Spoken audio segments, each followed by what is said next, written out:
emotion very intrinsic with Dalits that this has been created. The state-induced kind of thing. Anand Teltumbde is scholar, writer, and civil rights activist.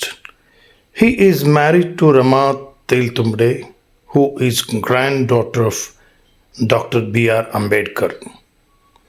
He has written extensively about the caste system in India and has advocated for the rights of Dalits.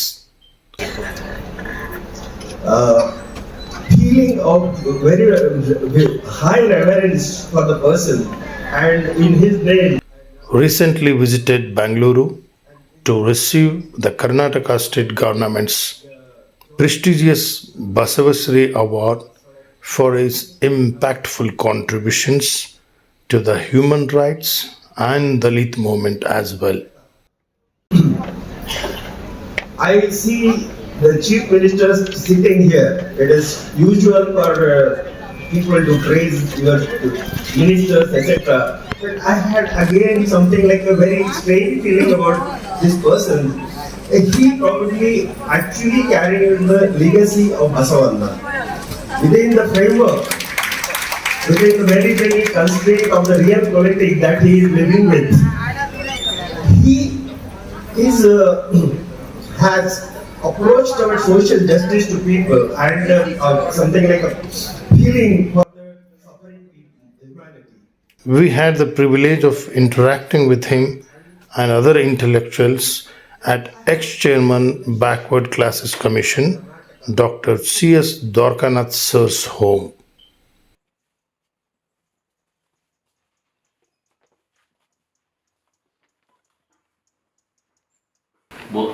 Bodhi tree.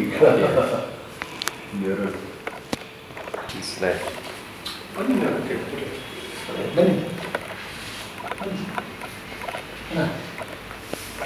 Yes, it is.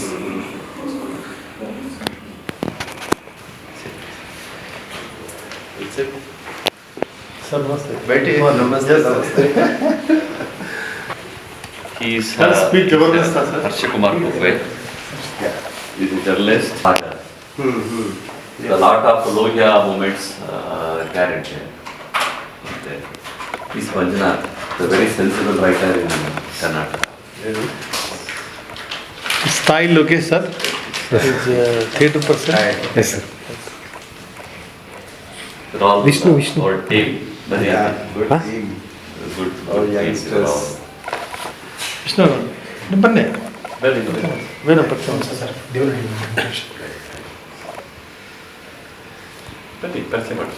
And Dr. Shivarai. Dr. Shivarai.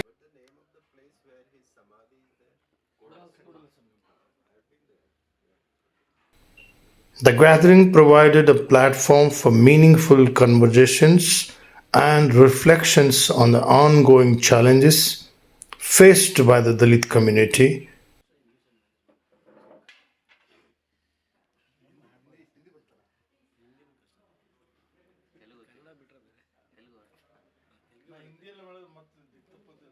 And we appreciate the opportunity to be part of this inspiring experience. ಅಲ್ಲ ಇಲ್ಲಿ ಬರ್ತೀವಿ ಇಲ್ಲೇ ಇದ್ದೀನಿ sir. ಆಮೇಲೆ ನೀವು ಶುರು ಮಾಡಿ. ಶುರು ಮಾಡಿ ಬೇಡ ಸರ್. ಎಲ್ಲ ಬಂಧುಗಳೇ, ಇವತ್ತು ನಿಜವಾಗ್ಲೂ ಒಂದು ತುಂಬ ದೊಡ್ಡ ಆಪರ್ಚುನಿಟಿ ನಮಗೆ. ಈ ಆಪರ್ಚುನಿಟಿ ನಾವು ಅಂದ್ಕೊಂಡಿದ್ವಿ ಸರ್ನ ಮತ್ತೆ ನಾವು ಕರ್ನಾಟಕದಲ್ಲಿ ಇನ್ನು ಎಷ್ಟು ದಿನ ಆಗುತ್ತೆ ನೋಡೋಕ್ಕೆ ಅನಂತ್ ತೆಲ್ತುಂಬಡೆ ಸರ್ನ ಅಂತ. ನನಗೆ ಕಳೆದ ಒಂದೂವರೆ ತಿಂಗಳಿಂದ ಒಂದು ದ್ವಾರಕನಾಥ್ ಸರ್ ಫೋನ್ ಮಾಡಿ ನಿಮ್ಮ ಹತ್ರ ಒಂದಿನ ತುಂಬ ಕಾನ್ಫಿಡೆನ್ಷಿಯಲ್ ಆಗಿರೋ ಒಂದು ವಿಚಾರ ಮಾತಾಡಬೇಕು ಅಂತಂದರು. ನನಗೆ ದ್ವಾರಕನಾಥ್ ಸರ್ ಕಾಲ್ ಮಾಡಿ ಕಾನ್ಫಿಡೆನ್ಷಿಯಲ್ ವಿಚಾರ ಮಾತಾಡಬೇಕು ಅಂತಂದು ಒಂದು ಸ್ವಲ್ಪ ಏನೋ ಆತಂಕ ಆಯಿತು. ಆಮೇಲೆ ಅವ್ರಿಗೆ ಗೊತ್ತಾಯಿತು, ಒಂದು ಬಸವ ಪ್ರಶಸ್ತಿಗೆ ಅದೇ ಒಂದೇ ಒಂದು ಹೆಸರನ್ನು ನಾನು ಹೇಳಿದೆ, ಅನಂತ್ ತೆಲ್ತುಂಬಡೆ ಅವರ ಹೆಸರನ್ನು. ದ್ವಾರಕನಾಥ್ ಸರ್ ಈ ಕಾರಣಕ್ಕೆ ಅನುಭವಿಸಿರುವಂಥ ಈ ಟೆನ್ಷನ್ಸು ನನಗೆ ಅದು ಅರ್ಥ ಆಗುತ್ತೆ. ಯಾಕಂದರೆ ಅಲ್ಲಿದ್ದಂಥ ಸುಮಾರು 10 ಜನ ಮೆಂಬರ್ಸಲ್ಲಿ ಅನಂತ್ ತೆಲ್ತುಂಬಡೆ ಸರ್ ಹೆಸರು ಯಾರಿಗೂ ಗೊತ್ತಿರಲಿಲ್ಲ. ಮತ್ತು ಅದು ಗೊತ್ತಿದ್ದು ಒಳ್ಳೆದಾಯ್ತು ಅಂತ ನಾವು ಆಮೇಲೆ ಅದು ದ್ವಾರಕನಾಥ್ ಸರ್ ಹೇಳಿದ ತಕ್ಷಣ ಏನಾಗಿದೆ, ಅದು ಧರಣಿ ಮಾನ್ಗಟ್ಟಿ ಅವ್ರಿಗೆ ಗೊತ್ತಿರೋ ಕಾರಣಕ್ಕಾಗಿ ಅವ್ರಿಗೆ ಈ ಅವಾರ್ಡನ್ನು ಕೊಡಬೇಕು ಅನ್ನೋ ಥರದ್ದಾಯಿತು. ತುಂಬ ಜನಕ್ಕೆ ಬಸವ ಪ್ರಶಸ್ತಿ ಅಂದರೆ ಮುರುಘಾ ಮಠ ಕೊಡೋ ಪ್ರಶಸ್ತಿ ಅಂತ ಅಂದ್ಕೊಂಡ್ಬಿಟ್ಟಿದ್ದಾರೆ, ಬಸವಶ್ರೀ ಅಂತ. ಅದು ನಮಗೆ ಸರ್ಕಾರದ್ದು ಅಂತ ಅಂದಮೇಲೆ ತುಂಬ ಖುಷಿ ಆಯಿತು. ನನಗೆ ಸರ್ ಯಾರಿಗೂ ಹೇಳ್ಬೇಡ ಅಂತಂದ್ರು ನಾನೊಂದು ಇಬ್ಬರು ಹೇಳಿದೆ, ವಿಕಾಸ್ ಸಿಂಗ್ಗೆ ಮತ್ತು ಇನ್ಯಾರಿಗೂ ಲಕ್ಷ್ಮಣ್ಗೆ ಹೇಳಿದೆ. ಅದಾದಮೇಲೆ ನಮಗೆ ಸರ್ ಅವ್ರನ್ನ ಒಪ್ಸೋದಿಂದ ತುಂಬ ದೊಡ್ಡ ಕಷ್ಟ ಆಗಿತ್ತು ಅನಂತ್ ತೆಲ್ತುಂಬಡೆ ಸರ್. ಯಾಕೆಂದರೆ ಅವರು ಸರ್ಕಾರದ ಪ್ರಶಸ್ತಿಗಳು ಅಂತಂದ್ರೆ ಅವ್ರಿಗೆ ಆಗೋದಿಲ್ಲ. ಯಾಕೆ ಅಂತಂದರೆ ಈಗಾಗಲೇ ಸರ್ಕಾರಗಳಿಂದ ಅವ್ರು ಅನುಭವಿಸಿರುವಂಥ ನೋವು ಇದು ಎಲ್ರಿಗೂ ಗೊತ್ತಿದೆ. ಇಂತಹ ಸ್ಥಿತಿ ಒಳಗಡೆ ಕರ್ನಾಟಕ ಸರ್ಕಾರ ಇಡೀ ಭಾರತಕ್ಕೆ ಒಂದು ಸೆಡ್ಡೊಡೆದು ನಿಂತು ಅವರೇ ಹೇಳ್ಕೊಳ್ಳೋ ಥರ ಬಸವಣ್ಣನ ತತ್ವಗಳನ್ನ ನಾವು ಪಾಲಿಸ್ತಾ ಇದ್ದೀವಿ ಅಂತ ಹೇಳ್ಕೊಳ್ಳೋ ಥರ ಇರುವಾಗ ಸರ್ಕಾರಕ್ಕೆ ಒಂದು ಘನತೆ ತಂದುಕೊಡೋ ಥರದ್ದೊಂದು ಆಯ್ಕೆಯನ್ನು ಮಾಡಿದ್ದಕ್ಕಾಗಿ ನಾವು ದ್ವಾರಕಾನಾಥ್ ಸರ್ಗೆ ನಿಜವಾಗ್ಲೂ ಕನ್ನಡಿಗರ ಪರವಾಗಿ ಎಲ್ಲ ಅಂಬೇಡ್ಕರ್ಸ್ ಪರವಾಗಿ ತುಂಬ ಧನ್ಯವಾದ ಹೇಳ್ಬೇಕು ಸರ್. ಜೈ ಹಿಂದ್. ನಿಜವಾಗ್ಲೂ ತುಂಬ ದೊಡ್ಡ ಕೆಲಸ ಮಾಡಿದ್ದೀವಿ. ಅದ್ರ ಜೊತೆಗೆ ಇವತ್ತು ಇಲ್ಲಿ ಬಂದು ನೀವೆಲ್ಲರೂ ತಿಂಡಿಗೆ ಬನ್ನಿ, ಎಷ್ಟು ಜನ ಆದರೂ ಬನ್ನಿ ಪರವಾಗಿಲ್ಲ, ಅವ್ರನ್ನ ಕರ್ಕೊಂಬಂದು ಮಾತಾಡ್ಸೋಣ ಅಂತ ಅಂದರು. ಇದಕ್ಕೆ ಪಾಪ ಜ್ವರ ಇದ್ರು ಸರ್ ನಿನ್ನೆಯಿಂದ ಖುಷಿಯಾಗಿದ್ದಾರೆ. ಕರ್ನಾಟಕದ ಜನನ ಮತ್ತೆ ಮತ್ತೆ ಮೀಟ್ ಮಾಡೋಕ್ಕೆ ಖುಷಿಯಾಗಿದ್ದಾರೆ ಆನಂದ್ ತೆಲ್ತುಂಬಡೆ ಸರ್. ಅವ್ರಿಗೆ ನಮಗೆ ಒಂದು ಅವಕಾಶ ಕೊಟ್ಟಿದ್ದಕ್ಕಾಗಿ ಅವ್ರಿಗೂ ಕೂಡ ಜೈ ಭೀಮ್ ಹೇಳಿ. सर इतना ही बोला कि इस अवार्ड के पीछे द्वारकानाथ सर जो कुछ एफर्ट किया है तो कमेटी में वगैरह इतना सारा टेंशन के बीच में और उनको भी तो थोड़ी दिक्कत थी. आप ये अवार्ड भी अगर रिजेक्ट करेंगे बोल के उनको थोड़ा डर था. हाँ, मैंने बाद में एक्सेप्ट किया. गवर्नमेंट को लिखा था मैंने, वो एक बार ऐसे नॉमिनेट किया था मेरे कुछ डेवलपमेंट बोर्ड पे, तो मैंने राइटिंग में लिखा कि I will never accept any nomination from government और एनी अवार्ड और एनीथिंग. तो ये सिलसिले में वो कह रहे थे don't forfeit my right to criticise the state. Sir और एक ही नाम था सर नॉमिनेशन के लिए, कोई दूसरा नाम नहीं था. अच्छा, वही only Anand Teltumbde. No that's okay. Dwarkanath sir now anyway it is past. Yes वो बोला sir.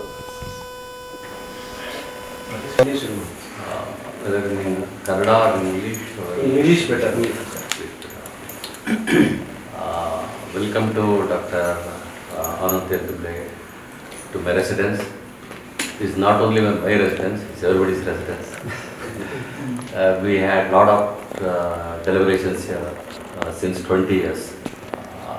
I built this 20 years back, and we had lot of deliberations here. Lot of people came here, and even Devlur Mahadeva, they were all came.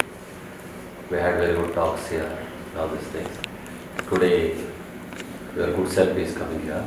We are happy to receive you in this between the August audience. The thing is, it's a very informal meeting. What I thought is, it is a very informal meeting. They are all our writers, intellectuals, and activists. They all know about you. Most of them, I think everyone, they feel they were Ambedkarites. Yes. They believe in Constitution. In this way, they wanted to have some deliberations with you. Hence, we have to start the deliberations. And Sir has to go around 12 o'clock. Within that, we have to finish this. Because he is having some other function, he has to go now. We have at least 1.5 hour we have time. We will have the deliberations. We can start now. No, the thing is, I myself will start this. Yes. Yesterday also I asked this question. How can we define the Ambedkarism? Maybe we thought whoever who follows Ambedkar, it can be called as Ambedkarism, or who follows the Ambedkar ideology is the Ambedkarism. What is this actually? Because it's an abstract thing it is. We need to have a framework for this. Yeah. Hence, kindly define this, sir. How do you understand Ambedkarism?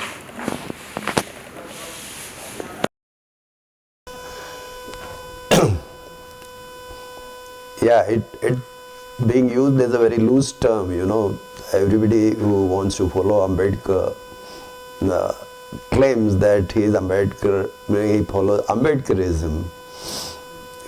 Can there be Ambedkarism? The one had to thought through what is ism.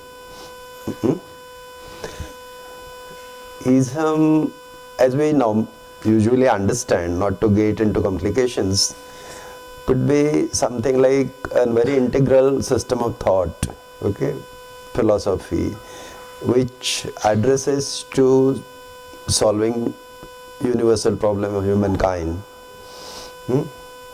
Now, if we put it something in on a paper, something like within this framework, can whatever Baba Sahib thought, spoke, wrote, could be classified as an integral system of thought, which could be then named as a ism. That's a problematic, because emotionally we might want that it be an ism and all. It becomes very difficult because of the reasons, like Baba Sahib Ambedkar himself followed certain things. Like he acknowledged the influence to the extent that he entirely attributed his intellectual life to his professor John Dewey. That is something like 1952, okay, when he was himself a great man. And he acknowledged that kind of thing. If you go into nitty-gritties of this, his writings, etc., there is a lot of extrapolations of Dewey that comes in, right from annihilation of caste to the constitution to Buddhism. To some extent, some intellectuals actually analyze Buddha to be a Deweyan Buddha. Ambedkar's conception of Buddha itself is a Deweyan Buddha. To that extent, he was influenced by. What is now Dewey's philosophy? He is known as a pragmatist. He is one of the pillars of pragmatism, which was in those days a very upcoming philosophy of Americans. And Dewey, and it actually evolves into something like instrumentalism. This is what all these isms are associated with John Dewey. So what are these? Instrumentalism or pragmatism is something like what works in practice is to be taken as truth. There is nothing like prima facie principles in the world, etc. There cannot be a formula, and what works, that is the truth. So that way Ambedkar also actually went on doing things. He was continuously in experimentation mode. The evidence to it is something like some people asked him that yesterday you spoke this, now today you are speaking this, which is pole opposite. And like take for example anything, separate electorate for that matter. So he would be for joint electorate, then separate electorate, then joint electorate, then separate electorate, and like that. It went on like. So his answer was consistency. He mistakenly evoked Emerson and said that consistency is a virtue of an ass, and I am not an ass. Okay. So what is to be underscored is he was in constant experimentation mode. So he was sort of seeking the truth. So it was all evolving. Ambedkar evolved right from his college days. Before that we do not know what he was. Till he died. He went on experimenting. So now to construct ism out of this all is a difficult task. If somebody does it, it's all right. Welcome. What could be construed as the core of his thought is he was in search of something which would sustain the world, in amicable terms. Liberty, equality, and fraternity is the motto he repeatedly uses for the society. His conception of ideal society is based upon these kind of principles. And then he says that he has not taken, later on he started saying that he has not taken it from French Revolution. Normally the world associates it with the French Revolution, but he said that no, it's not, I have taken it from my Lord Buddha. Okay.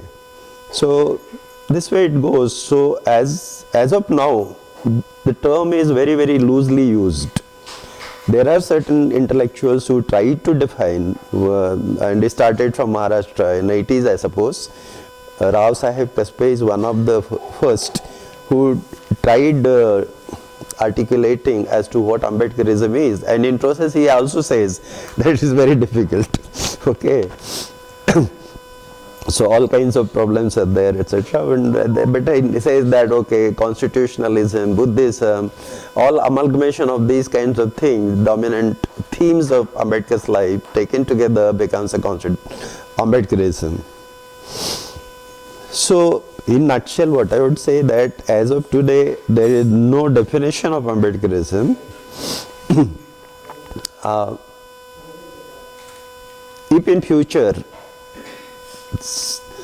somebody articulates which may not be necessarily related with what Baba Saheb Ambedkar said or spoke or wrote, but actually taking an essence of his life and constructing it into something like an integral system of thought, probably that could be Ambedkarism. But then people will not accept it because there are already things attached, that there would be a number of disputes about it. So this is what could be said about Ambedkarism, It stands as a loosely defined thought, but everybody who speaks about it is very confident that he knows Ambedkarism is. The constitutionalism is Ambedkarism, Buddhism is Ambedkarism, socialism is Ambedkarism. Ambedkar said about socialism also similar way. Sometimes he would say that no, he is not socialist. Sometimes he would say socialist. True that he was actually a Fabian socialist, and his influence again could be traced to John Dewey himself, because after the Fabianism actually born in London, then Sydney Webbs they went to Americas and preached in the Ivy League universities, and some of the people were converted into the Fabianism. So one of the prominent figure was John Dewey. Until he died, he was the chairman of one body, the name of which is something like League of Industrial Democracy or something like that, which he headed. So it was nothing but the Fabianism. So his version of socialism also had a qualification. So taking all these things together, you will also appreciate that it is very difficult to integrate into a single whole and claim that that is what is Ambedkarism.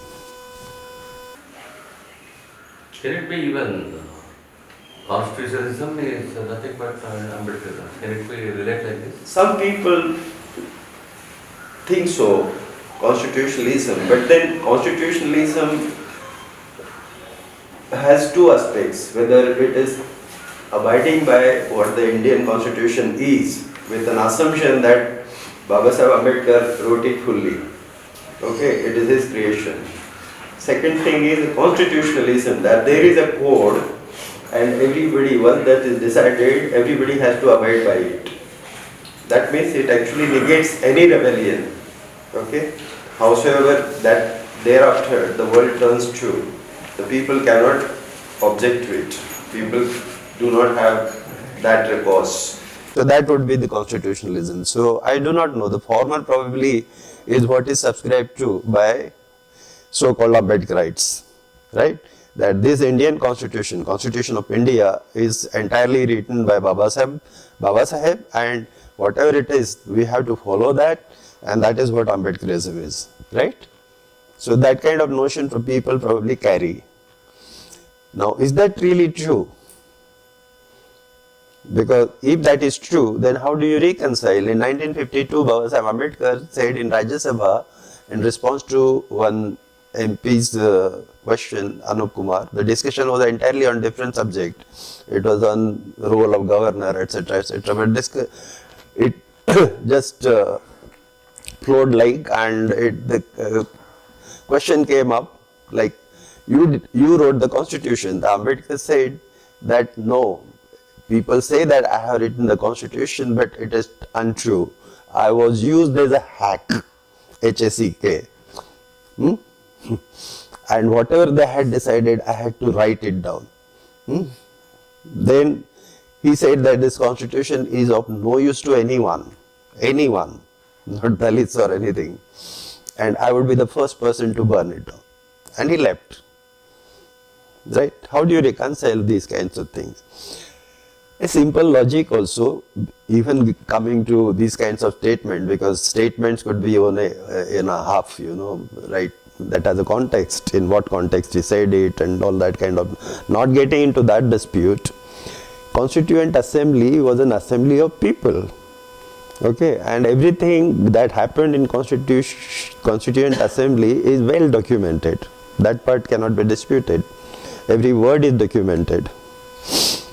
How did it happen? Firstly, when the Constituent Assembly was convened, that time there was a draft prepared by Rao, one. M.N. Rao.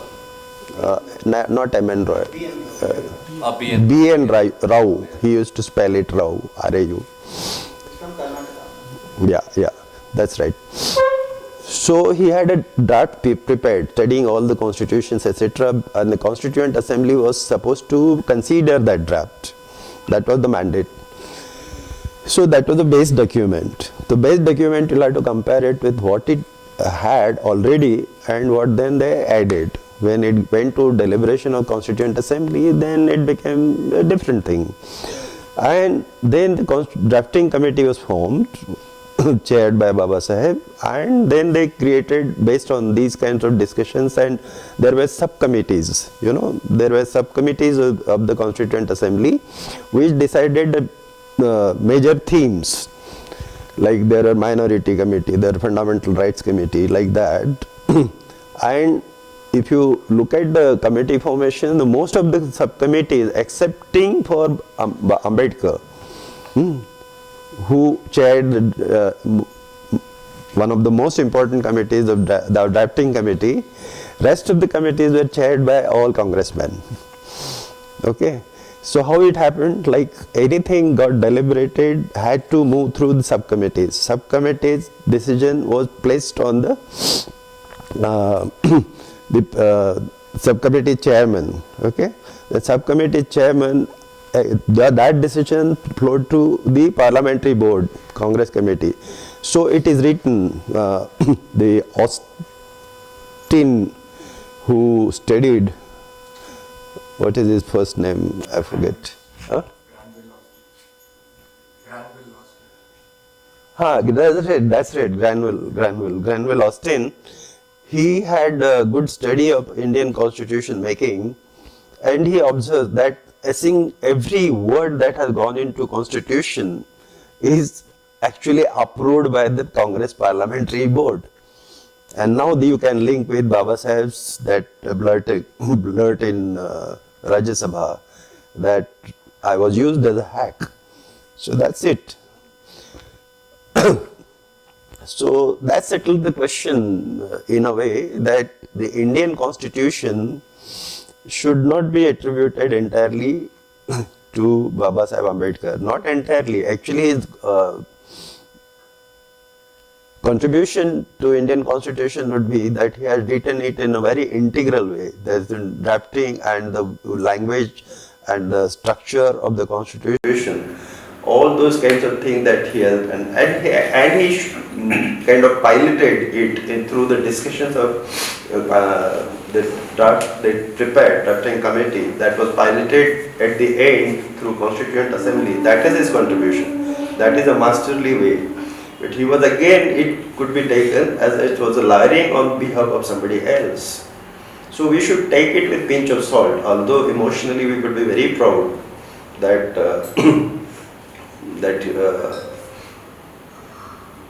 Indian constitution had its imprint and all those kinds of things, and we would like to see it that way, that something like India is run on Ambedkar's word. So that is a different thing, but facts remain that it should be taken with pinch of salt. If otherwise it would have been worse than this, because you could have given to Jennings or someone else The diversity may not come into the constitution. To answer this question, probably you'll have to see the original draft of Rao. Okay. Okay. So, did it lack any substantial thing which the later version of the constitution incorporated? My reading, and I could be very wrong, my reading is in negative. It had essential things, like what was brought in was the chapter of, and many scholars of Indian Constitution actually see the distinctive feature of the Indian Constitution is in two chapters, chapter 3 and 4. Okay, that's fundamental rights and directive principles of state policy.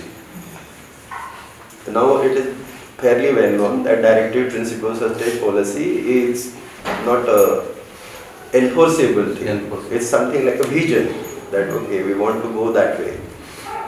So it tells you the vision, and what is enforceable is of course fundamental rights, and that's definitely the most important part of it as far as common man is concerned. Okay. Now a couple of things, like where do the fundamental rights come from? When Constitution was being written, that time UDHR also had come, Universal Declaration of Human Rights, and the post-World War situation, etc., need to be taken into context. So most of the, if you take stock of all post-colonial states that came into being after the war, did have this kind of approximately all these fundamental rights incorporated into their constitution. So it doesn't become as a very distinctive kind of feature of the constitution. Second comment could be that do we have these fundamental rights? Fundamental rights actually connote the notion of something like an absolute right, that I have a right to live. Okay. So how do we answer this question? All our fundamental rights have a leak. Okay. In Ambedkar's words, it is an escape route. So wherever states' interest came, so their fundamental rights could be bypassed. Okay. It can be misinterpreted or what? No, when states' interests come, it actually has the context of somebody asked him that the American Constitution had absolute rights in the Constitution. Ambedkar conceded that yes, American Constitution had absolute rights and we do not have that. And in justification what he gave, which is true, is that in one of the cases it went to Supreme Court of, in US, and they interpreted that although it is absolute, but the state, being a state, has something like quote unquote police power. And state is entitled to exercise it and can sort of curtail the fundamental rights, although it is written as absolute. So Baba Sahib's argument was that instead of leaving it to judiciary, we ourselves have taken stock of that and actually created that kind of escape route. That it should state need that kind of thing be curtailed, it is incorporated into the constitution itself. So therefore the fundamental rights also become problematic. So now you see all across, what kind of fundamental rights Indians enjoy. We do not have in effect any such right. So it remains as a notion, like to some extent if you go to courts, etc., that prevails and that is respected. But to a large extent, when it comes to critical thing, the police power prevails. So the answering to your question probably, that if he had not written it, it would have been worse. Probably yes, it would have been worse. The constitution could have been really worse in terms of something like an integrated framework. One of the beautifully written constitution, they say, which is true, I would concede. So that would not have happened because Ambedkar took lots of pains, although he was very sick. He took a lot of pains to write it, and his prowess of intellect, etc., gets reflected in that. But the core decisions to attribute to him becomes problematic. Absolute rights also would have caused many problems. This regime, many states have suppressed our rights, but even absolute rights would have caused problems. Taking history of India, those who had in power and media. No, absolute right would not cause problem to people. No, it causes problem to the administration, the state operatives. So that is what. So on which side you are, that question comes in, right? Because there are a couple of things that I have come across.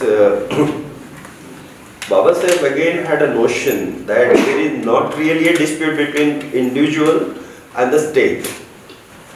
No, which is untrue, right?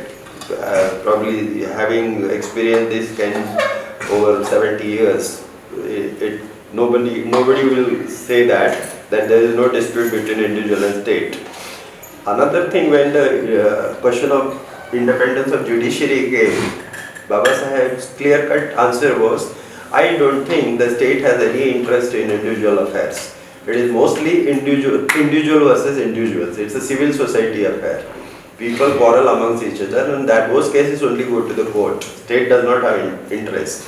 So therefore, there is nothing like that. That was in the context of whether judges of the Supreme Court or High Court could be appointed could take up the positions, after their retirement or something like that.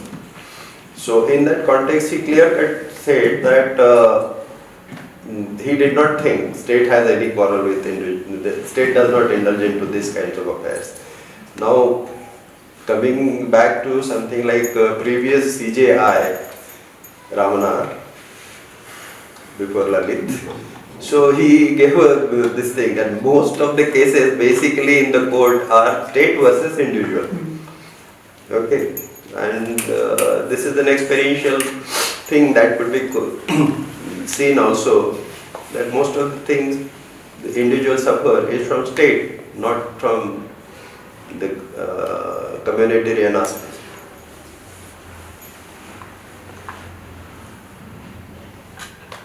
Sir, could you tell us about your jail experience? Pardon? Jail experience. Hilarious. It came out of blue, so one would not expect with my background, etc., somebody would land up in jail. So that was the first shock. Second thing, the kind of humiliation, the entire jail system is organized. You really, howsoever you want to reconcile it is a bit difficult. The hardships, etc., are inherent in the jail system, like food, the kind of treatment. For instance, I never slept on the ground, although we were poorest of the poor. So I had difficulty, apart from my additional ailments. So such kind of things were there, but you get adjusted, So I too got adjusted with jail life. Only thing, in very pessimistic mood, we were thinking that I would never come out, which miraculously happened somewhere, and I'm out to speak with you. So with regard to Stan Swami and Sai Baba and all this things, what's your experience with them? Everybody is curious to know about that. And add to that, was it a solitary confinement or how was it? I would not talk about the case per se, Yes. Because it is already, and that is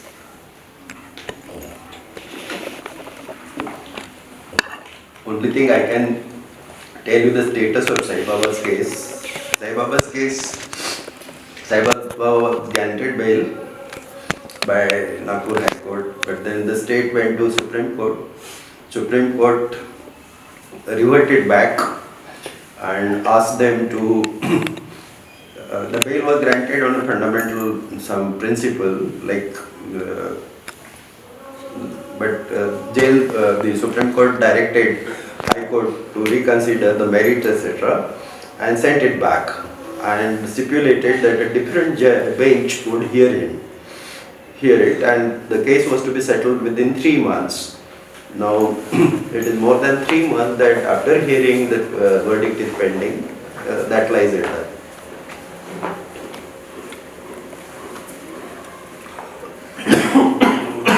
translate ಮಾಡ್ಬೋದು ಸರ್ಗೆ ನೀವು translate ಮಾಡ್ಬೇಕು ಸರ್ಗೆ ನಮ್ಮ ಕನ್ನಡದಲ್ಲಿ ಕೇಳಿ sir. ಈಗ fascism ಸಿಕ್ಕಾಪಟ್ಟೆ ತುಂಬ ದೊಡ್ಡ ಇದರಲ್ಲಿರುವಾಗ ಪ್ರಜಾಪ್ರಭುತ್ವ ಮತ್ತು ಸಂವಿಧಾನ ಥ್ರೆಟಲ್ಲಿದೆ ಅಂತ ಒಂದು ತುಂಬ ದೊಡ್ಡ ಚಳುವಳಿಯಲ್ಲಿ ನಡೆಯುವಾಗ ಬಾಬಾ ಸಾಹೇಬರು ಮತ್ತು ಸಂವಿಧಾನದ ಬಗ್ಗೆ ಸರ್ ಪರ್ಸ್ಪೆಕ್ಟಿವ್ ಇದೆಯಲ್ಲ, ಅದನ್ನ ಹೆಂಗೆ ಅರ್ಥ ಮಾಡ್ಕೊಳ್ಳೋದು, ಅದನ್ನ ಹೆಂಗೆ ಹೇಳೋದು ಜನರುಗಳಿಗೆ, ಹೆಂಗೆ ಹೇಳೋದು ಒಂದು ಸ್ವಲ್ಪ ಡಿಸ್ಟರ್ಬ್ ಮಾಡುತ್ತೆ. ಅಂಬೇಡ್ಕರ್ ಮತ್ತು ಸಂವಿಧಾನದ ರಿಲೇಷನ್ಶಿಪ್ಪನ್ನು ಸರ್ ಮಾತಾಡುವಾಗ ಈ ಕಾಂಟೆಸ್ಟ್ಗೆ ನಾವು ಹೆಂಗೆ ಅದನ್ನು ಕ್ಯಾರಿ ಮಾಡೋದು? What you say is the fascism is growing everywhere. Fascism. Right-wing fascism. Yeah. In that context, how can we understand the constitution and Ambedkar ideals? How can we?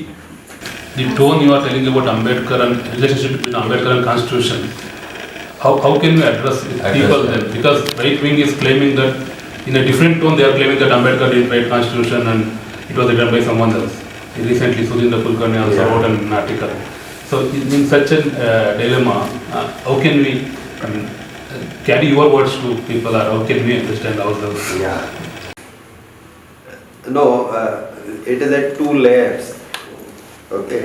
I think So what when you you- said when was, in the context of what you were telling about Ambedkarism and the constitution, now we are using constitution against the fascism, which is growing. Yes. So how do we understand that? That's right. How do we connect? Yeah, understood. I think so. This will be taken at different levels. Okay. Whatever you asked earlier, and Ambedkarism or constitutionalism or Indian constitution making is a different thing. So this is to internalize by us that what is truth. Okay, this is what it is. But as a practical thing, to fight fascism, probably the Indian constitution itself could be a thing to preserve. Because the first of the attacks of the fascist forces would be on the constitution. They are not abiding by constitution thing, whatever little is given in the constitution. How do I put it? Something like to imagine that everything is in constitution is a foolish thing. Okay, that is not the thing. But whatever whatever little has come through constitution, to preserve it in the interest of people is a different thing. So these are the 2 levels at which you will have to deal with this. To really fight against fascism, yes, constitution could be projected that they are doing unconstitutional things, they are trampling constitution, morality, principles, and later with impunity, that is what the line of attack would be, and that needs to be preserved. There is no contradiction in terms. But when you get into the question like what is constitution, whether Baba Saheb wrote it, what is Ambedkarism, that is a different kind of question. That also they are equally important, because the notion and the vested interest, nothing but large interest of this statist forces have created that. It is not an emotion very intrinsic with Dalits that this has been created. The state-induced kind of thing. State has an Ambedkar icon promoted, in a particular way, and people can easily understand when it comes to something like RSS, the saffronized Ambedkar.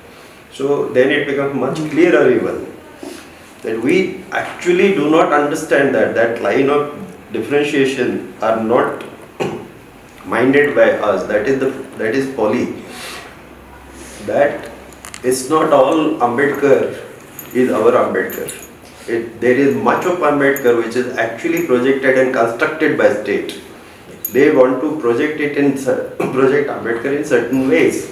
So that's why one has to be cautious. It's a complex matter. All said and done, this has come to our share, no? So we have to abide by that.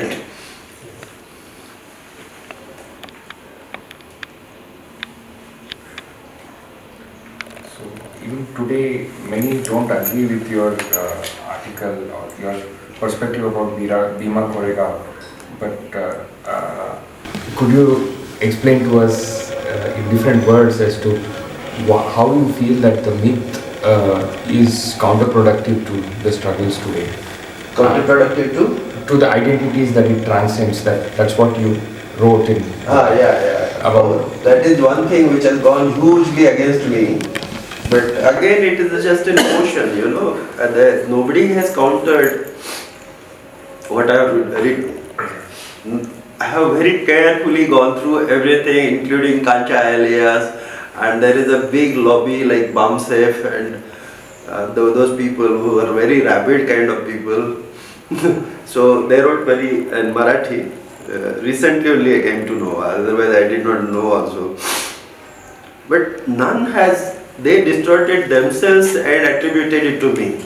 Okay, and then developed all their pages after pages they wrote it. But none has really refuted what I said. Now, I said only simple thing.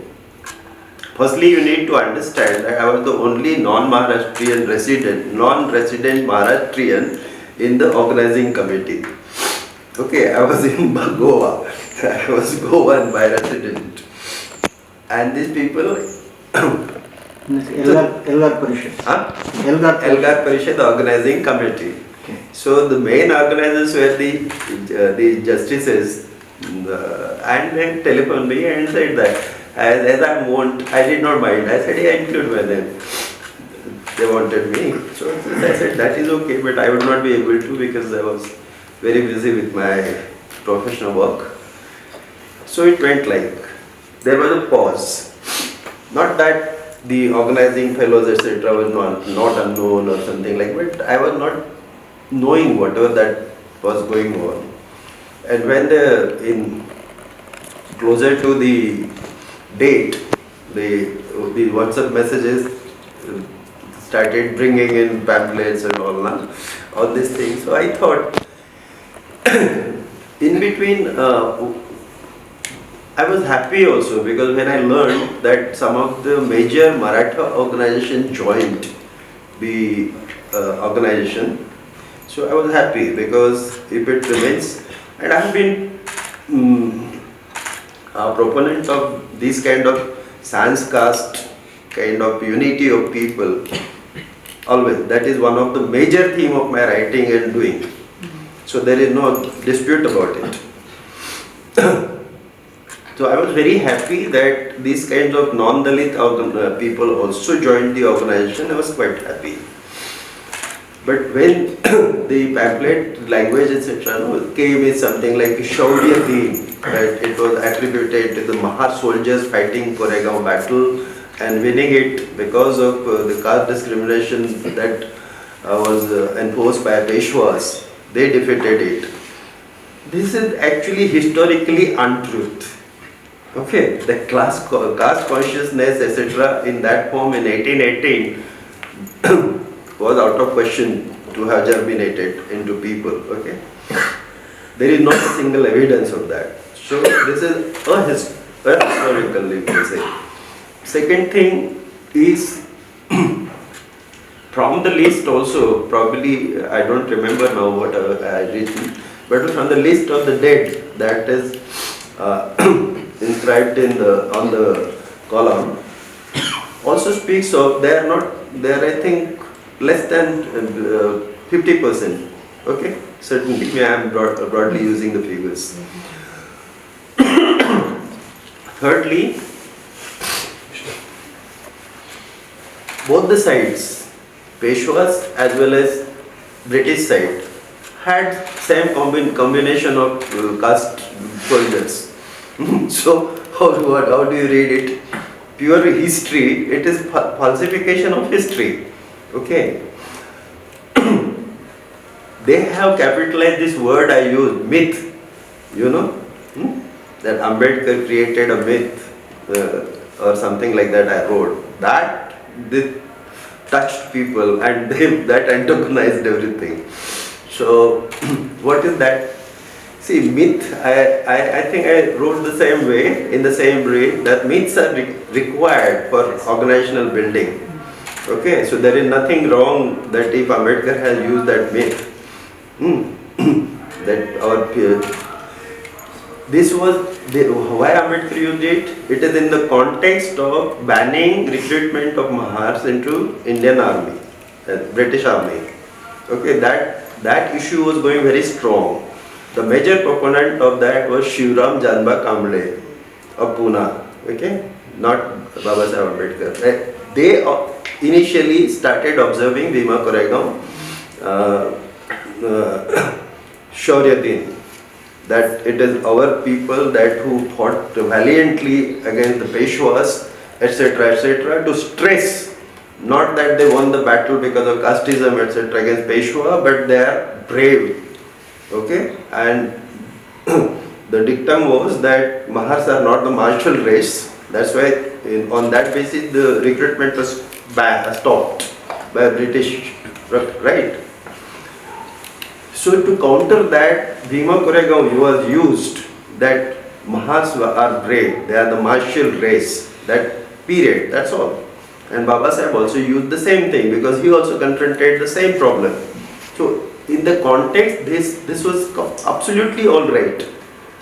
So Mahars were brave enough, that's enough. But not that to extend it that because of casteism that they defeated Peshwas, etc. untrue. You cannot build any kind of emancipatory movement, it is my conviction, on the basis of falsehood. Okay. And the immediate problem that I confronted and why I was a bit irritated was that this identity kind of projection, that is only Mahars that fought this thing, and it is our identity that we project, that might actually create a rift between non-Dalits and Dalits, and that should not happen. So this is what my approach was. The entire article was based on this motive, and it was absolutely distorted. You can reread the entire thing. But don't you think even amongst those who are fighting fascism today, there is that the space is shrinking for such rational thought backed with evidence, like someone like you who's giving the evidence, who's being very rational, who can't seem to utter anything that may appear to be even critical of Ambedkar, which you are not in fact. But even if it is slightly misread as being critical of Ambedkar, will be taken, and how do we progress then? Firstly, how do we be united, and how can we progress in our thought? Absolutely, yeah. So this is what is the problem. Now, if you even take a little critical look at even Babasaheb, it becomes very problematic because it becomes nobody reads Ambedkar. It is just the emotion that goes on, and all hearsay, etc. You must have heard something like the attribution. This now, for instance, I spoke about Ambedkar's statement in relation to Constitution. So people now, educated people, they see this kind of misunderstanding. They started writing that if this Constitution does not work, I will be the first person. Now that is not the statement. In absolute terms, he says that it is not useful to anyone. As it is written, there is no question of working or anything. So this kind of distortion. Or something like जिंदगी लंबी बड़ी होनी चाहिए लंबी नहीं, whatever English translation. This is the Anand's film dialogue, not Ambedkar's statement, but it is so much famous now that now you cannot refute it. Ambedkar never said this, right? So such funny thing, and there are a lot of mischiefs. And don't realize that this actually you are denting your own interest. The first of the clarity that you want to have is no emancipatory movement can be built on falsehood. Okay? And to look at Ambedkar is not a person. Ambedkar is something like, it so happened in history that Ambedkar emerged as something like a movement. Okay, so the entire movement actually is represented by name. Now you have to be very alert about the whole thing. So if this movement had been alright, then probably we could have been better off. But which is not a thing. Our people are as they are. Even now, to see after 70 years, forget about these idiots who started the entire movement and said casteized the society. But the casteization also is a byproduct of the constitutional structure, constitutional processes. So today, as I rhetorically say that India is more casteized than ever before, is not very untrue. So people in 60s, 70s, 80s stuck. People had almost forgotten caste. You thought that talking of caste is backwardness, you should not be publicly speaking about it. Today they talk, you could be asked on the road what caste you are. This is the reality. In economic terms, in social terms, in any terms for that matter, what has happened to is that only a handful of people have come up. That formed a layer. Middle class or something like that. That's the only out of this kind of thing. Rest we have to bother about. Unless that moral responsibility is internalized. If that is not, then there is no question about it, that whatever is happening is all right. But our people are left behind as they are in a changed situation where there is an awareness, but there is no commensurate kind of backup. That's a worse situation. So in this situation, whether this annihilation of caste with Ambedkar is irrelevant or what? Annihilation of caste was the most relevant thing in Ambedkar. Okay, but unfortunately he could not pursue it. Okay, anyway, in constitution making, etc., caste was preserved. In my language, the caste is a feudal relic, So feudalism was losing its nutrients anyway. So it was rather replanted from the losing soil to the modernist soil of constitution with the alibi of reservations, So that kind of intrigues took place during constitution. Now, I am not attributing it to Ambedkar. Firstly, we had to understand his kind of constraints and limitations. We could not do much. But this is what it is. And this notion got spreaded that, we have done away with caste. No, caste is thriving. Caste are kicking. Could you elaborate that part? How reservations and strengthen the caste? Reservation, okay. I have given it bit of it in Republic of Caste, explained it, but in brief it can be said like this. 1935 Act, all unteachable castes were grouped together as scheduled caste. What is that? It was an administrative term. With that, the umbilical cord of the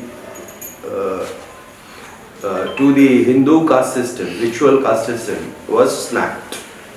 So that was an opportunity that could be seen as an opportunity, unintended one. Again, whatever it is an unintended one. but that could be an opportunity when we try to make a constitution for ourselves, that caste also could be abolished along with untouchability. Because it is very clear, untouchability is not a standalone kind of thing, it's just an aspect of caste. If you abolish untouchability and keep caste intact, nothing would happen. And surveys after surveys until recently proved that untouchability is intact. This is what happens. So caste also could have been abolished if not for this kind of intrigues with reservations. The reservations were extended, it's not born in constitution, it came through 1935 Act. So the scheduled caste lost their kind of thing. So reservation could be, if they were just caste-based thing, were confined to scheduled caste, they could be instituted without, with the abolition of caste. But no, they wanted to extend it to scheduled tribe, then they wanted to extend it to backward caste. This was total intrigues. Because India, like backward country, all people are backward, so reservation does not become an instrument for their upliftment. That needs to be understood. No? There has to be something like a universalist approach. If there had been provisions for three basic ingredients. What are three basic ingredients? Universal education, education to all, okay, and same quality education, not that just you go and become useless after passing matriculation. Primary health care, and third thing is a surety of living, okay, as something like land and job, rural and urban settings respectively. So if these three things only were provided in the constitution, problem could have been solved. Okay, but precisely these three things are absent in the constitution. Everything is spoken about, these three things are absent. It is focused in the directive principles of state policy. It is directive principle, so you can talk anything. What is directive principle? Only that cow slaughter clause is taken very seriously, which actually destroyed this country in effect. Sorry, about reservation, what we have the notion is that it is a protective measure against the social discrimination and these things. Oh, no issue about it. Reservation, I as a person would say that scheduled castes were actually non-people almost in Hindu society. So for them, something like reservation could be considered as an exceptional clause for exceptional people for limited time. That could be the definition of reservation. Otherwise, it would create a What was discomfort. Ambedkar's notions? What was Ambedkar's notion about that? Ambedkar, proper point to point, he did not speak in this language anyway. Okay, his thing was something like representation, quote unquote representation. It actually he stressed more of political reservation than this thing. So this thing came alongside the negotiation with Pune Pact and this and that, and they entered. Right from the negotiation with the British itself, they conceded that all right, these people need to have something like surety of their representation.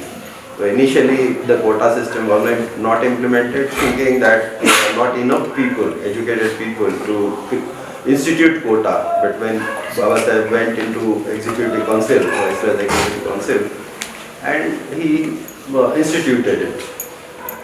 The quota system came in 1943.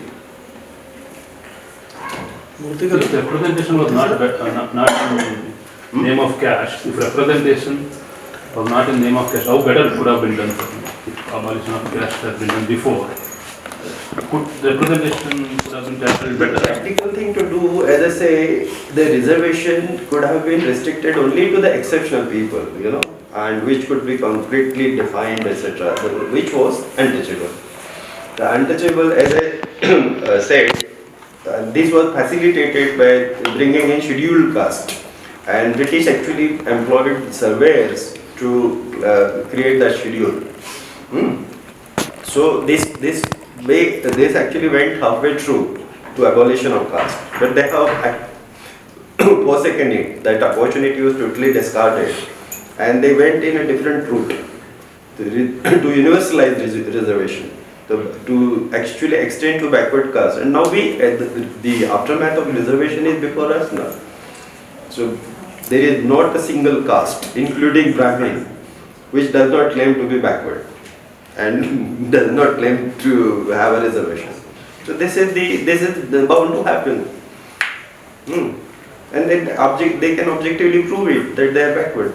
They are what is ultimately brought in was the socially and educationally backwardness into the definition for backwardness. Yeah. Which in India like country is meaningless. Which community is not backward, educationally, socially together?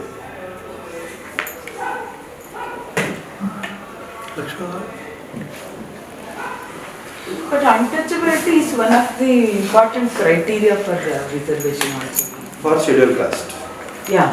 The scheduled caste was created on the single criteria of untouchability. Actually, they encountered that as also in history. The surveys encountered two problems about this, using this criteria in down south and eastern part of the thing. Because in east, like Bengal and East Bengal and all, there was no untouchability. The notion was there, Chandalas existed, these untouchables existed, but there is no touch me notism in practice. So if they use that criteria, there were no scheduled castes. Whereas Bengal has a maximum scheduled caste next to Punjab. And the United Bengal had maximum, more than Punjab. Okay, more than something like 35% people were coming that. But using touch me notism as a criteria, none came. If the same criteria used in South, something like 70% people came as scheduled caste. Okay, because there was a graded kind of untouchability practiced in Tamil Nadu or Kerala. I don't know about Andhra Pradesh and here.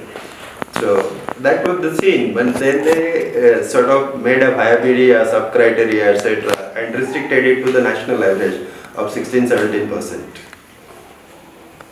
So this is also very revealing, because the caste particularly, and somewhere I wrote this, caste which got excluded from schedule, like the Gaundars, Nadars, etc. in Tamil Nadu context, have made 1,000 times more progress than the reserved people, just because they escaped the reservation of the schedule. How was that? They are most powerful. No, you must be knowing about this another situation. Yeah, broad observation could be that. No, just they escaped by whiskers. And they made so much. They escaped, but they consolidated in the name of caste. Do you think that can be the alternative? Which one? We can't, no? The Gaundars and the Nadas. You said, they grew up, with the caste capitalism. But that can't be an alternative to the reservation. Absolutely not, because relatively speaking, our people were totally dilapidated. There were few people who had landed property and things like, but that cannot be equated with that. Certainly, the ex-untouchables in something like 1930s, etc. The Dalits were Dalits. They were totally broken people, so that it cannot be compared with. Most Gaundars, Nadas, etc. said to have had lands, and they definitely creatively created their caste capital and progressed. Built industry, got into some transportation business, cracker business, this Tirupur industries, governments.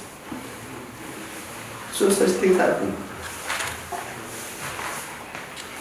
Sir, BJP people argue that secular word not included by Ambedkar. Secular word. The word secularism and socialism is not included by Ambedkar. Okay. Again, don't use that language. Not included by Ambedkar. Not included by Constituent Assembly. In our constitution, there are no words like that. Like secular word doesn't exist. During emergency, Indira Gandhi introduced these two words in the preamble. Preamble again is a vision, like it's not a body of the constitution. So yesterday I spoke about something like when a pointed question was asked by one Professor K.T. Shah in the Constituent Assembly that Indian Constitution should incorporate this character as secular and socialist. So Ambedkar's reply was he dodged the secular word. He did not answer that part. About socialism, he said that we included these things in the directive principles of state policy. And if it is not socialism, I fail to understand what socialism is. Okay, now anybody can say a little bit of knowledge of socialism, that directive principle, again is a vision, that equality, etc. Saying that equality should be there, it's not socialism. Socialism has a particular meaning, and that meaning it never percolated down to the constitution. Right? So some people often have said that Ambedkar did not include secular because he felt it was redundant, because we are inherently secular as a society, but I am yet to find evidence for that. Have you come across anywhere that Ambedkar has said that we are inherently secular, it need not be explicitly mentioned? Is that true? Okay, so there was a subcommittee on minorities which actually passed the resolution that India be secular. When it went to Nehru as a chairman of the thing, he scratched it with red pen. I got a paper. No? And actually he said to have literally fired the people that they do not understand what secular is. Nehru, okay, Nehru is taken as an epitome of secularism. So he said that you do not understand secularism, what it is. And he scratched the word. So it's not Ambedkar. Ambedkar said it for socialism, that to include socialism explicitly would be redundant because it is provided in the policies and it is particularly provided in the directive principles. That was his Ambedkar's vision. So he did not so much at least to my limited knowledge, certainly not. He has not referred to secularism.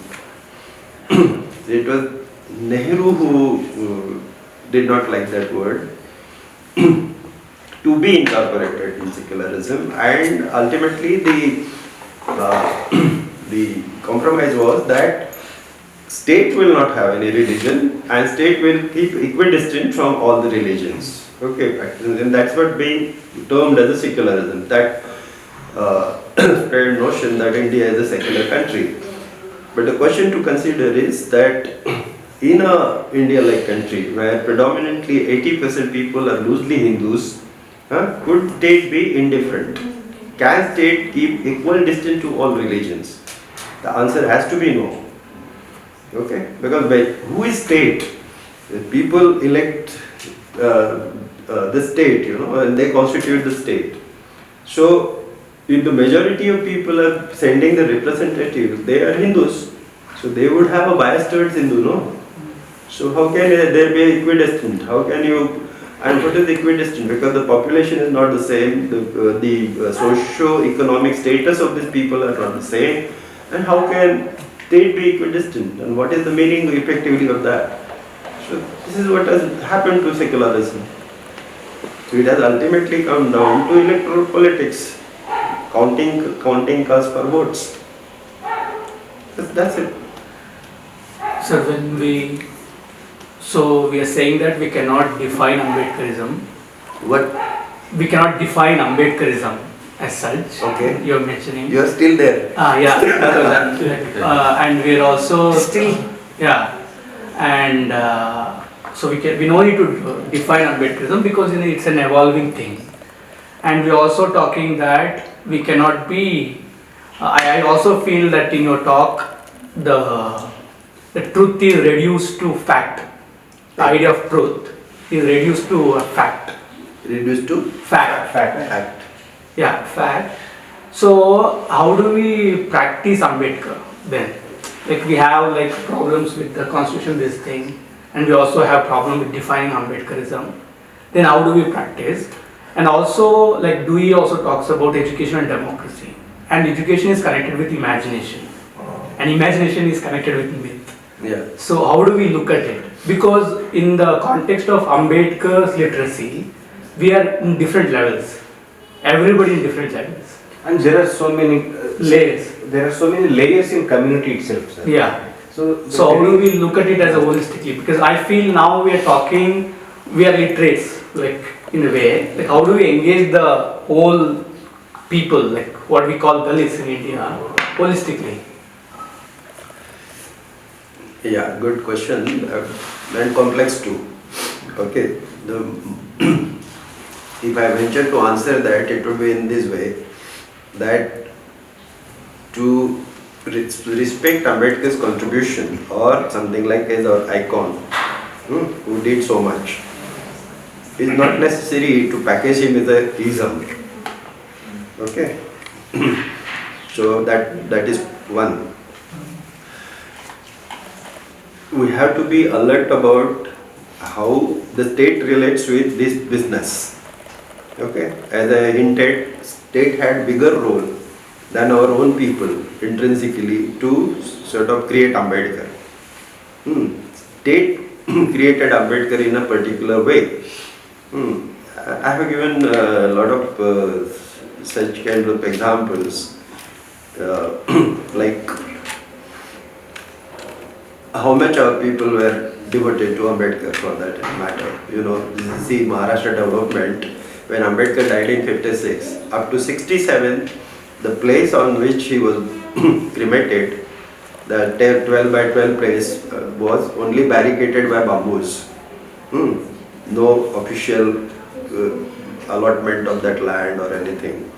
Nobody that went there to pay homage on 6th December, excepting for the family and a few close people who had that kind of devotion. So the figure did not go beyond 100, 200.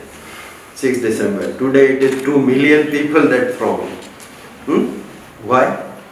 Because now this year they made train free, passage free. The Shivaji Park entire area was built up with pandals and this and that, with gaddas, etc. to sleep on. So what is this?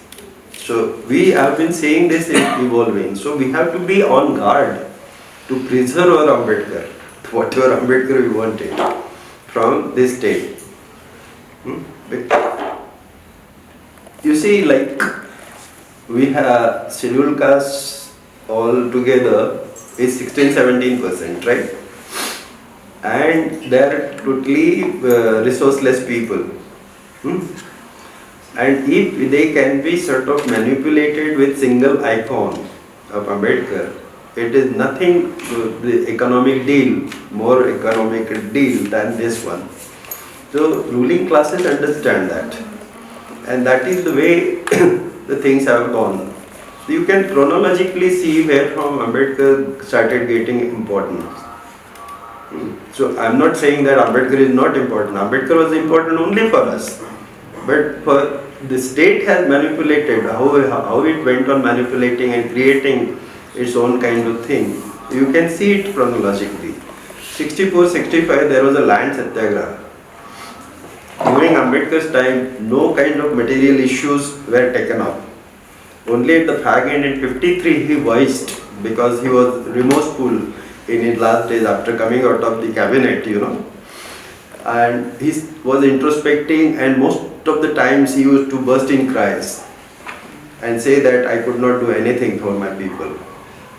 So likewise, once the Marathwada unit of Scheduled Caste Federation visited him in Delhi, so he started crying. He said that I don't think I have done anything. And for instance, whatever I have done is benefited only handful people of educated urban Dalits. But for my rural people, for majority of people, I could not do anything. Can you launch a struggle for land? This is the first time Ambedkar uttered land. And in response to that, immediately first land satyagraha in 53 took place in Marathwada, wherein 17,000 people went to jail, etc. Now, after his death, then two more land satyagrahas took place, 59 and 64-65. 64-65 was so wide. In 1959 was confined to Maharashtra, some part of it. But that is also very glorious history. 64-65 is a very countrywide land satyagraha, and the first time these people, namely the Congress party, which represented the ruling classes then, took a note that if these people turn this way, if they take a material kind of issues and come so organizedly into this is a danger. And therefrom this actually started the co-opting policy. Co-opt the Dalit leaders, make them, give them something, Rajya Sabha seat, this seat, make them minister, take them into Congress, all this started happening. So this history has to be taken into consideration in understanding that. It is not to say that Ambedkar is not important. It is not to say that Ambedkar, it is very important to us because he represents the entire struggle of Dalits during the very crucial years. So it's to be taken with circumspect.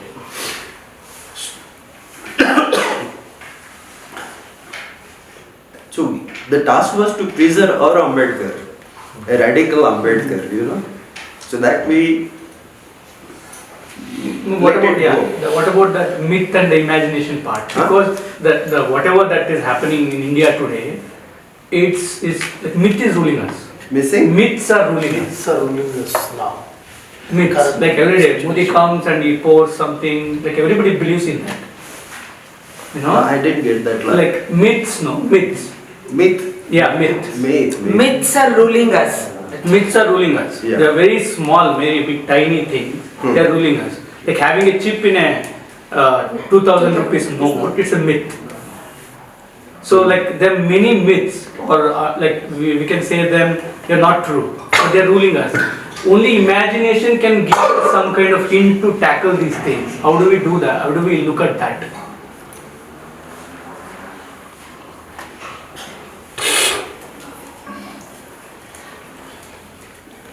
Yeah, no, I don't know whether there is nothing immediate blueprint that can be carved out what to do. But if we have a basic understanding of certain crucial issues, that what has happened to our Ambedkar? Where is he? Huh? How do we take it? What is to be learned from Ambedkar's life? These are probably the basic issues according to me, because that would facilitate us to strategize further. Okay, now what could be the approaches to bring our people together? Could that be only task-based or little bit expansion or whatever? Can it be feasible that only I'm putting questions, you know, I'm not associated with any answers, but such kind of relevant questions if you ask out of proper learning from the past, then future could be carved out. Okay, now today is very confusing thing. Today mess is so much accumulated that what to do with that one does not really know. It's very confusing. But not to say that there is no way out. Okay, it may not happen in my lifetime, it may not happen in yours even, and may go lengthen beyond that. So what? But the struggle goes on. People have been struggling for millennium. It has not come just like that. And it's not only during last century that everything happened. People were contributing because the struggle was going on in some minuscule way or an unidentifiable way. But there is urgency. There is urgency to find out. Yes, yes. So my only urge is that we need to have proper understanding of some basic issues. Not together we will understand everything. That is not expected also. But at any point in time there would be some 2-3 issues to be understood, to strategize further, and that needs to be done.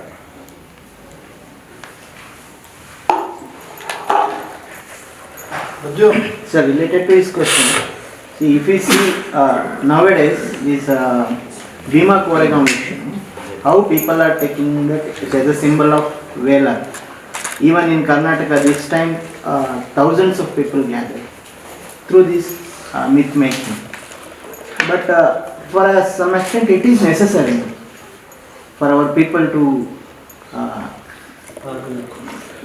Yeah, so I'll put a counter question, like congregation is not the organization. Does it answer? So our congregations have been growing. You know, wherever Ambedkar, Gahlot tha na, ek Modi ka minister of social justice, he said that wherever Ambedkar said food, we will memorialize it into grand memory. So is that the way? I mean, if right people are there, they can utilize that. So wherever Ambedkar, so they are trying to appropriate. There is a big congregation happening. The easily thing goes into millions now. So people have been thronging. But what is their consciousness? There is no consciousness, zero consciousness. Now Bhima Koregaon, that episode was utilized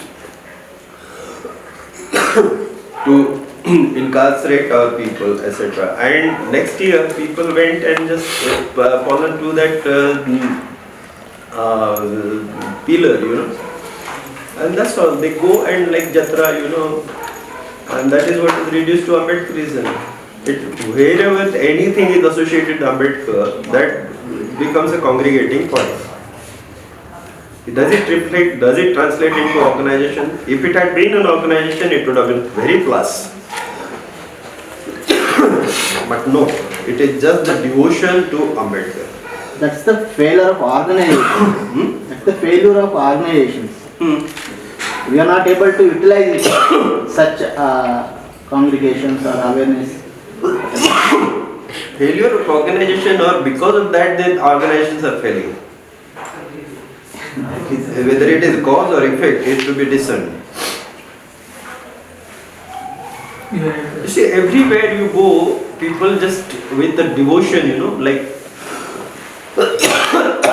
earlier Hindu gods and all, like Pandharpur and all, where people used to throng, like sorry.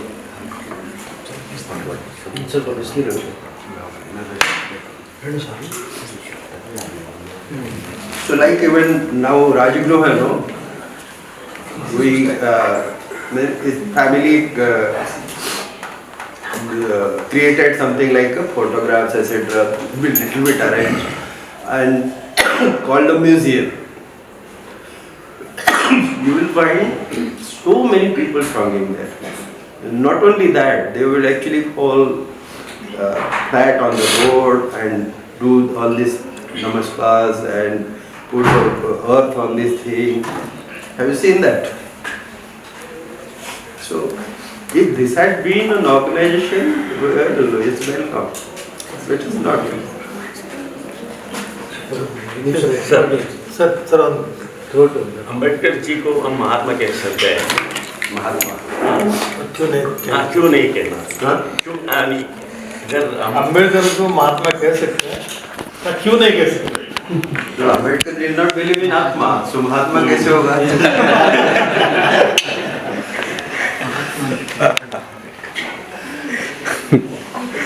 And he always tried to blast that concept of Mahatma in his lifetime.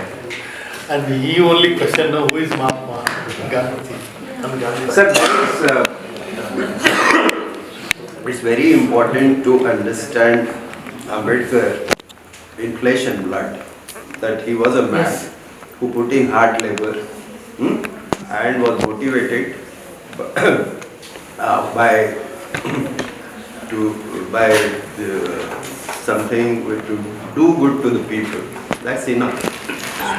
Okay. No more layers are needed for Ambedkar. He is great unto himself. But there are multiple images of Ambedkar, right? Ambedkar remains Ambedkar, which is not a little bit also could be diminished from his greatness. But to artificially lad him with this thing, like they used to put this thing, sindoor, cosmetic on a stone and make him an Hanuman. Kind of thing. So that layering is not necessary. That layering actually damages your own interest. This is what in nutshell I am saying.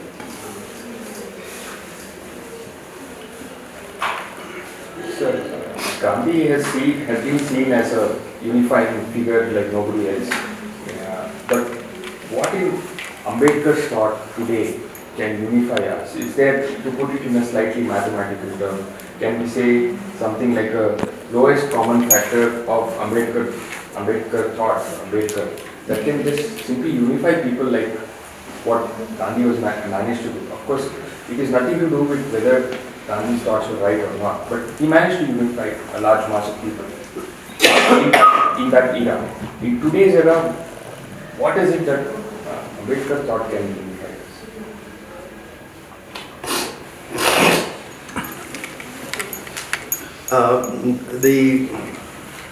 What necessarily comes into picture is Ambedkar's own version of his struggle. So he something like put, if the conflict comes between nation and community, that time he would uphold the community. When the conflict comes between nation and himself, his personal interest, he would put nation, he will uphold nation. So probably it answers. So he was basically confronting the question of uplifting these people, and his approach has been like that. But as he evolved, and that evolution should be taken note of, and that evolution is represented by his version, like my conception of ideal society is based on liberty, equality and fraternity. Okay, now that does not remain only Dalits or something like that. But until then, and until even he entered the constitution making, because there are a lot of contradiction also in between that he has been speaking about. Sometimes he would be overtly concerned with the Dalits at the cost of rest of the people, and at other point in time he would actually speak in this language also, that his ideal society, his aim is to create an ideal society which would be based on liberty, equality, fraternity, or something like when he actually made converted to Buddhism and envisioned that India someday will be Buddhist country, was again of a similar nature, right? So these things need to be taken in a sort of stages. Like he was quite overtly, because the size of the problem was such that he imagined that it would not be possible in his lifetime even to emancipate his own people. Yeah? And Gandhi's was a different approach. Gandhi understood. Gandhi strategically was a very, very big man. Something like I wrote somewhere that Kautilya is a child before Gandhi. Ambedkar would agree with that. Huh? Ambedkar has and in relation to constitution making also I am attributing, although without evidence, I wrote everywhere that there can't be any evidence of, there is none, and there can't be any evidence for such kind of thing, but it's only Gandhi who actually got Ambedkar to write the constitution. Because he knew if Ambedkar writes it, the constitution's longevity would be much more increased, because the entire downtrodden strata will uphold the constitution as it happens today. The constitution is conflated with Ambedkar. So तुम हाथ लगाओ तुम्हारे हाथ तोड़ देंगे type. So version. If Ambedkar had not written it, that kind of allegiance would not have been there into the constitution. Constitution would have been taken as a book. But today it is a holy book for downtrodden. Sir, it is not a question, it is a challenge for myself also and for other activist friends. To reach the radical Ambedkar without the myth, without the devotion. Without the devotion. How is it possible? Because I myself, I think when we came to your house, you raised this question. Even now, seeing Ambedkar photo or talking about Ambedkar, all I want to say is devotion and myth should not be posed against radicalism, I feel. Because people were mentioning, we are at the different levels. There are people, like I am very closely associated with manual scavengers and power karmikas and women. How to reach it to them? It is not that they don't understand. For me, this art forms and this kind of mythification, it helps me to reach Ambedkar. So that's a challenge for me. Because we are at a different level. People don't even know the name of Ambedkar also. All I would say in answer is to be on guard. That how much devotion and how, because see, as I said in some context, the myths are very important for organizational doing. No, building organization, myths are necessary. So to that extent, but when myths actually transcend their boundaries and become a reality, then the problem comes. Then you are living in a virtual world, and you could be drifted anywhere. Pose this radical attitude and this as opposites. Yeah, I completely agree. We have to be careful with the state. Definitely. Yeah. When they want to publish the volumes of Ambedkar, we have to say we will do it ourselves. No, I concede. While speaking like this is easy, and it doesn't mean that there are some frailties of human being. Like he tends to be devoted to the thing that he likes most, or something like that. God is not in that home, no. But problem to deal with the real kind of issues would be like to be on guard, always to be on guard, that how much myth and how much reality. There are certain thumb rules, like we cannot build the emancipatory movement on falsehood, because then we will get astray. Then anybody can create that falsehood and they can push us from our track. So this can happen. The truth is the anchor, the truth is the strength. Yes. Nobody can be right, always. Nobody has taken contract to be right. But the experiment in the right direction is the sacrosanct. Okay, you failed by all means, but you tried your best in the right direction. That is what is more important. But right from beginning itself, if you want to willingly go on to wrong track and defend yourself, that is there is some problem. See, human affair is very complex. So failing is not uncommon, and people should fail. But so long as they learn from failure, that's good enough. We are all said and done in animate matter, inanimate, we can treat as something like, if you know basic chemistry, composition of all these things, then you can construct anything and deal with the matter. But humans unfortunately are not so.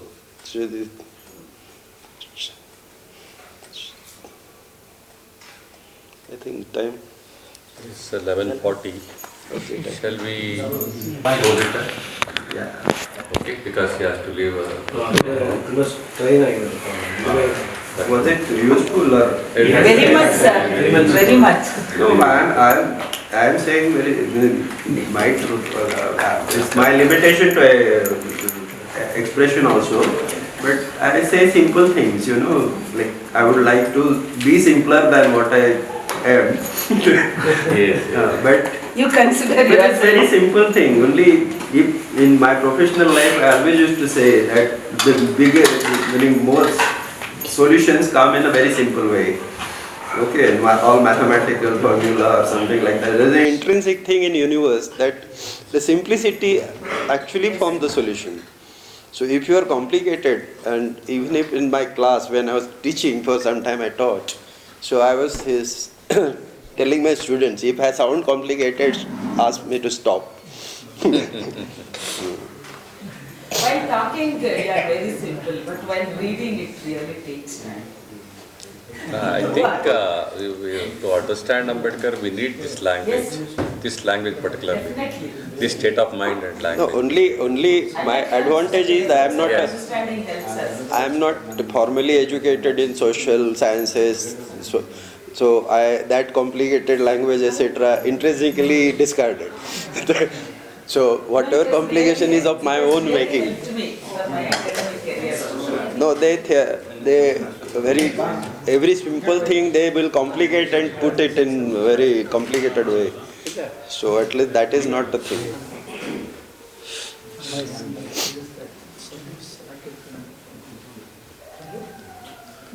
Yes, ಎಲ್ಲ